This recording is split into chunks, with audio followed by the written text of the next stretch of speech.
Then there's the overarching debt problem of the U.S. government in general. As of Friday, the total U.S. debt was $13.66 trillion.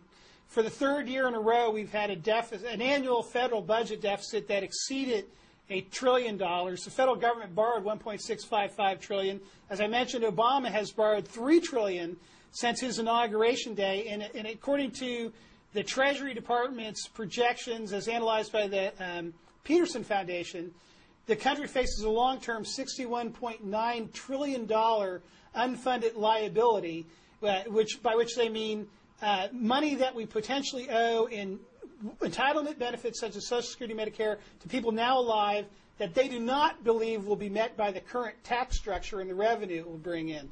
How do we deal with this overall fiscal problem that the United States faces as a nation? You know, that's a very, very important question. I think the first thing we have to realize is where we're going and to face it objectively. If you run the numbers on all those numbers you just talked about, which I think are accurate, very accurate, in 20 or 25 years, the United States goes bankrupt. It's a mathematical certainty.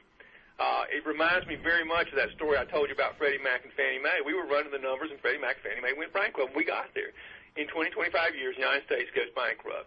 Now, countries don't go bankrupt the way companies do. They don't file bankruptcy. They usually hyperinflate. They print a bunch of paper money, or they become third world economies like Argentina, unless we change direction.